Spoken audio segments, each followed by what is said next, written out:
નમસ્કાર મિત્રો, સ્વાગત છે અમારી યુટ્યુબ ચેનલ ઓલેજ હેપીમાં. મિત્રો, આપણે જનરલ સાયન્સ સામાન્ય વિજ્ઞાનના પાર્ટ 2માં 142 સુધીના પ્રશ્નો જોયા હતા. આજે આપણે 143ના પ્રશ્નથી શરૂઆત કરીશું. દ્રાવ્ય અને દ્રાવકના મિશ્રણને શું કહે છે? તો તેને દ્રાવણ કહેવામાં આવે છે. જો પાણીમાં ફીણ વધુ થાય તો તેવા પાણીમાં ક્ષારનું પ્રમાણ કેવું હોય છે? ઓછું હોય છે. જો પાણીમાં ક્ષારનું પ્રમાણ ઓછું હોય તે પાણીને કેવું પાણી કહેવાય છે? તેને નરમ પાણી કહેવામાં આવે છે. જે પાણીમાં ક્ષારનું પ્રમાણ વધુ હોય તે પાણીને કેવું પાણી કહેવાય છે? કઠિન પાણી કહેવામાં આવે છે. પાણીમાં ઓગળેલા ક્ષારોનું પ્રમાણ જાણવા માટે શેનો ઉપયોગ થાય છે? TDS મીટરનો ઉપયોગ કરવામાં આવે છે. TDS એટલે શું? Total dissolve solid. TDSનો એકમ શું છે? ppm. આદર્શ પાણીમાં કેટલા ppm ક્ષાર હોય છે? 0 થી 50 ppm ક્ષાર હોય છે. કેટલા ppm ઉપરનું પાણી પીવા માટે હાનિકારક હોય છે? તો 500 ppm થી વધારેનું જે પાણી હોય છે તે હાનિકારક હોય છે પીવા માટે.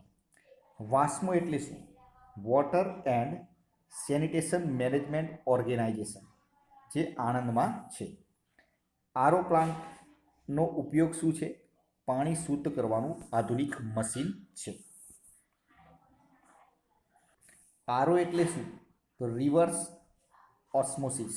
આરો એટલે રિવર્સ ઓસ્મોસિસ.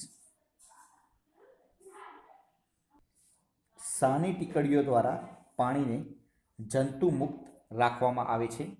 ક્લોરીનની. કોષોની સૌપ્રથમ શોધ કોણે કરી હતી? રોબર્ટ હુકે. સજીવની રચના માટેનો મુખ્ય ઘટક કયો છે? કોષ. આપણું શરીર શેનું બનેલું છે? કોષોનું. કોષોને જોવા માટે શેનો ઉપયોગ કરવો પડે છે? સૂક્ષ્મદર્શક યંત્રનો. કોને કોષોનું પાવર હાઉસ કહેવામાં આવે છે? તો કણાભ સૂત્રને કોષોનું પાવર હાઉસ કહેવામાં આવે છે. લીલી વનસ્પતિમાં પ્રકાશ સંશ્લેષણનું કાર્ય કોણ કરે છે? હરિતકણ. કયા કોષોમાં કોષ દિવાલ હોય છે? વનસ્પતિ કોષમાં કોષ દિવાલ હોય છે. વિવિધ કોષોના સમૂહને શું કહે છે? તેને પેશી કહેવામાં આવે છે. જ્યારે વિવિધ પેશીઓના સમૂહને શું કહે છે? તેને અવયવ કહેવામાં આવે છે. અમીબા કેવું સજીવ છે? તો અમીબા એકકોષી સજીવ છે. એકકોષીય વનસ્પતિઓના ઉદાહરણ આપો.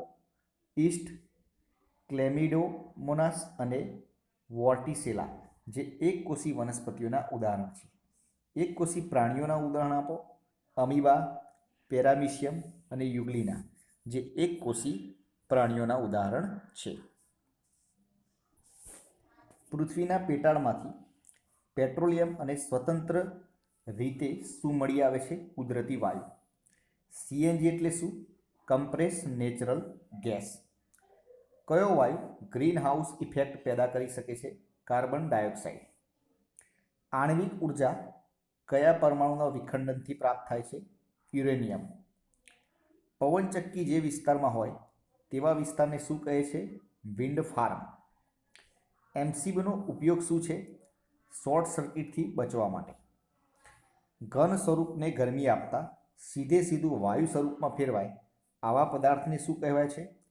ઉર્ધ્વપાતી પદાર્થ કહેવામાં આવે છે. જુદા જુદા ઉત્કલન બિંદુ ધરાવતા પ્રવાહીઓના મિશ્રણમાંથી ઘટકોને શુદ્ધ સ્વરૂપે છૂટા પાડવાની પદ્ધતિને શું કહે છે? નિસ્યંદન કહેવામાં આવે છે. ખનિજ તેલના મિશ્રણમાંથી પેટ્રોલ, ડીઝલ વગેરે છૂટું કઈ પદ્ધતિ દ્વારા પડે છે? વિભાગીય નિસ્યંદન પદ્ધતિ દ્વારા છૂટું પડે છે. 177 નંબરનો ક્વેશ્ચન. પદાર્થમાં સમાયેલા દ્રવ્યના જથ્થાને શું કહે છે? દળ કહેવામાં આવે છે. 1 ટન બરાબર કેટલા કિલોગ્રામ વજન થાય? 1000 કિલોગ્રામ. 1 શેર એટલે કેટલા ગ્રામ વજન થાય છે? 500 ગ્રામ. 1 ક્વિન્ટલ બરાબર કેટલા કિલોગ્રામ થાય? 100 કિલોગ્રામ. પદાર્થ પર લાગતા ગુરુત્વાકર્ષણ બળને પદાર્થનું શું કહે છે? વજન કહેવામાં આવે છે. ગુરુત્વ પ્રયોગનું મૂલ્ય કેટલું છે? 9.8 m/s². પૃથ્વી કરતાં ચંદ્રનું ગુરુત્વાકર્ષણ બળ કેટલા ભાગનું છે? છઠ્ઠા ભાગનું. પૃથ્વી કરતાં ચંદ્ર પર પદાર્થનું વજન વધારે થાય કે ઓછું થાય? તો ઓછું થાય. પૃથ્વી પર ગુરુત્વાકર્ષણ બળનું મૂલ્ય ક્યાં મહત્તમ હોય છે? તો પૃથ્વીની કેન્દ્ર આગળ.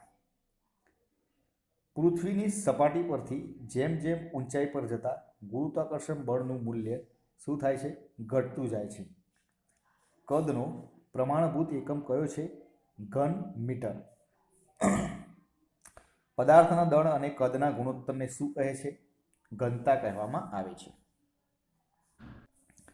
પાણીની ઘનતા કેટલી હોય છે? 1.00 ગ્રામ પર ઘન સેમી. કોઈપણ વસ્તુની સપાટી પરથી પ્રકાશના કિરણોને અથડાઈને પાછા ફરવાની ઘટનાને શું કહે છે? પ્રકાશનું પરાવર્તન. વક્ર સપાટી ધરાવતા અરીસાના નામ જણાવો. અંતર્ગોળ અને બહિર્ગોળ અરીસો. પદાર્થના પાયાના એકમને શું કહે છે? તત્વ કહેવામાં આવે છે. તત્વોની કુલ સંખ્યા કેટલી છે? 118. તત્વો શેના બનેલા હોય છે? પરમાણુના.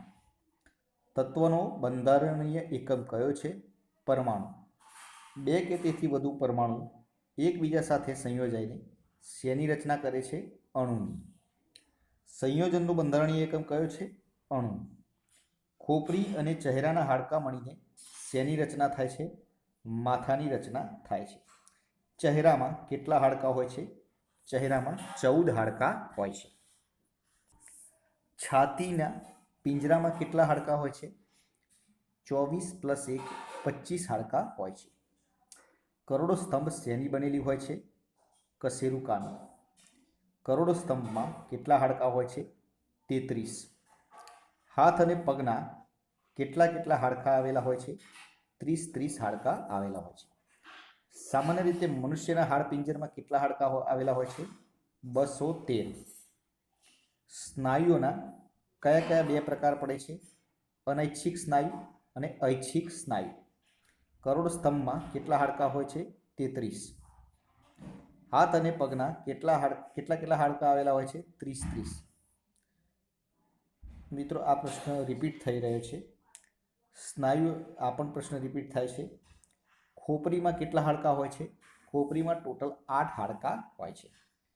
છાતીના પિંજરામાં કેટલા જોડ પાંસળી હોય છે? 12 જોડ પાંસળી હોય છે. તો મિત્રો, આજે આપણે 210 સુધીના પ્રશ્નો રાખીએ છીએ. વિડીયો પસંદ આવ્યો તો વિડીયોને લાઇક કરી દેજો.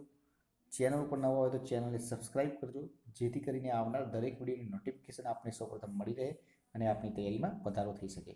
કાલે ફરીથી નવા વિડીયો સાથે મળીશું. જય હિન્દ, જય ભારત.